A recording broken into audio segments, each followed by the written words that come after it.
I can't stop. So I bought another used computer. In my defense though, this computer is a gift for somebody else. I am within my rights! And it was just way too good of a deal to pass up. Well, too good of a deal depending on if it is as advertised. This is the HP ProDesk 600 G2, and I found this on eBay for $55. And when we break down the components that are in this thing, you'll see why that really is, again, if it's working as stated, just an amazing find on eBay. But first, let's start with the red flags. So the first thing I noticed was that it comes from a seller that only had one rating, and it was a positive rating, but again, that shows that it's either a new account or someone who hasn't really sold things before, and not necessarily a trusted source, or at least it's hard to tell. But again, with that price tag, I had to roll the dice. It's just too good to pass up. Now, it turns out that a red flag may have been warranted.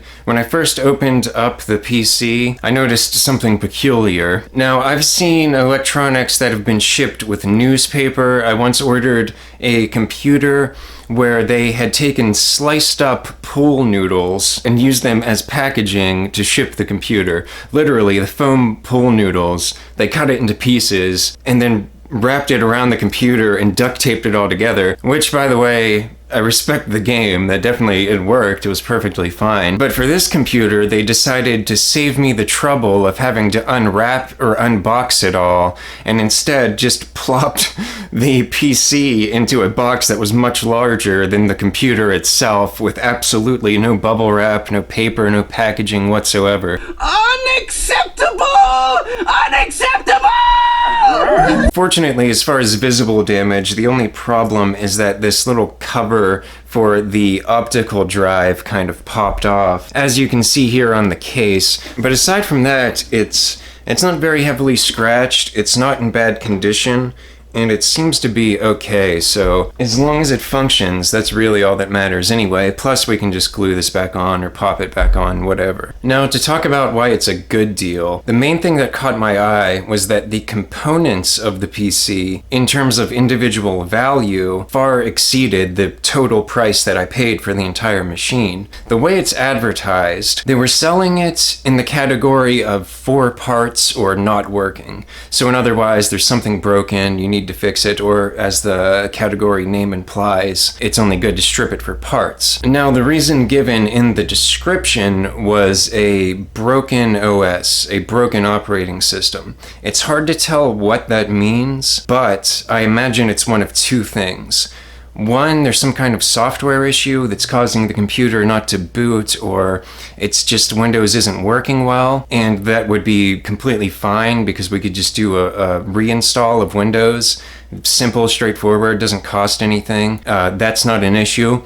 Or hopefully, worst case scenario, it could be that the hard drive is shot. And even if that is the case, even if the hard drive is no good, again, that's not a huge problem because, one, I intended to swap it out for an SSD anyway, and two, even removing the value of the 1 terabyte hard drive that it came with, there's still value in all of the individual components that are still in it that supposedly still function. So let's get into those components and we'll talk about what makes this a good deal. Here we have the RAM. Now, this is interesting with the RAM, and this is part of what makes this a good value.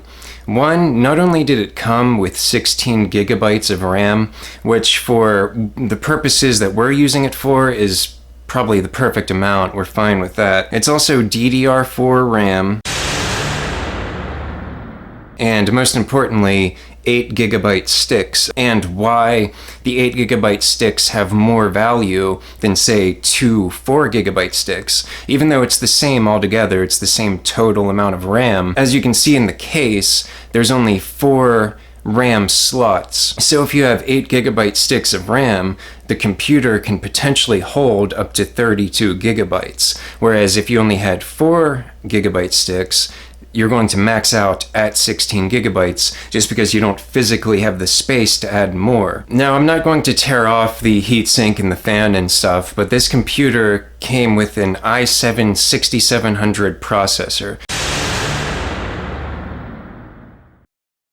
So we have $40 value in the two 8GB sticks of RAM, about $80, $90 value in the processor, that's $120, and then we also have the power supply, all of the wires, the optical drive, the case itself. All of these things add up to make it just a really awesome find. But again, that's if it works as stated.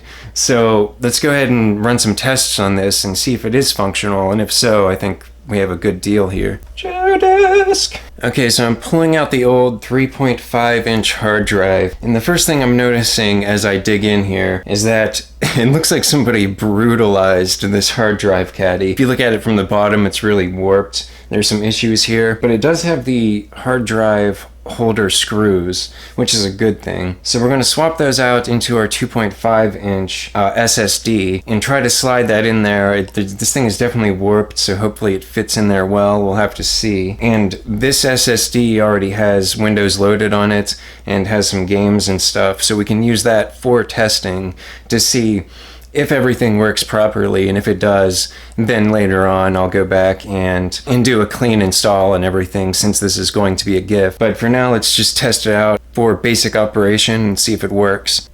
So it looks like it is booting up. Now I didn't open it up and look at the processor, so let's just double check what kind of processor it's running. Well, fuck. That is disappointing. The computer is not as advertised. There's no returns because it was sold 4 parts, because it's essentially sold as is. 4 parts are not working, even though they completely fucking lied about why exactly it was in that condition and what was wrong with it. Anyway, this thing is still salvageable, and it's still not a bad deal. The i7-4790, it's a 4th generation i7 instead of a 6th gen. It does have a higher clock rate. It's still 4 cores, 8 threads. It's not, because it's older, it doesn't have the same value. Typically, you find these used on eBay for around $50 on average. And then of course the RAM is not DDR4, it's DDR3, but since it is in the 8GB sticks, it's still roughly in the same price range. On eBay, it tends to be $15 to $20 for each 8GB stick. So again, with all of that, plus the value of the case, power supply, and everything else, it's still not a bad value, and I think it's still salvageable. Again, we're still running a decent processor at a good enough clock speed for some gaming, for some mid-level gaming and whatnot. My initial test running it just as is, it was so-so in regards to gaming. So before I did any more testing, what I want to do is throw something else on here that I think will really tie this together. We're going to, even though I was hoping I wouldn't have to do this, we're going to add a cheap addition. This is the AMD R5 430 GPU. It is a low profile graphics card. We're gonna go ahead and throw this in real quick. These are about $20 used on eBay, so it's not like we have to break the bank to make this thing worthwhile. It's still an overall good PC for the $55 price tag. I wouldn't be terribly disappointed if they sent me a piece of toast. I knew there was a chance it could go bad, and luckily it didn't go very bad. Just a little bit. Doesn't excuse their dishonesty, but at least we're not in a bad position. Alright, dropping on down to the chair desk. Alright, so basically we're going to install this GPU. We have our little latch right here on the back. Let's pop that open.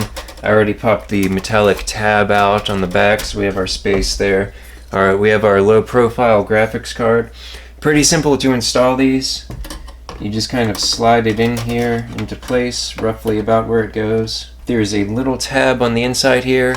You just push that tab inward. So we're just going to drop this down in, and locks right into place. In the back here, we're going to just pop our tab back in, click that, lock it right into place.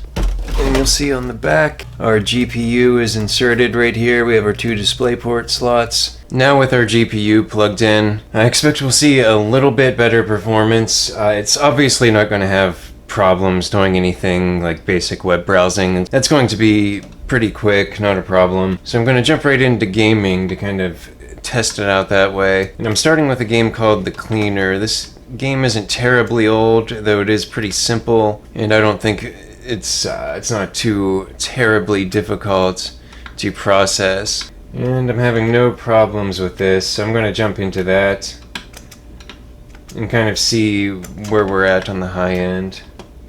Back in Fallout 4, we are on medium level settings. The game looks really nice and it's definitely playable, but again, I can tell this is going to be probably on the high end of what we're able to do. Though it is playable, our frame rate here isn't incredibly high. I don't have it on, but I'd say we're probably a little under 30 frames per second right now. I'm sure we could get a higher frame rate by going as low as possible on the settings, but it does look nice, it is playable. Yeah, and it's not bad overall. Especially considering, again, this game, it is quite a large game.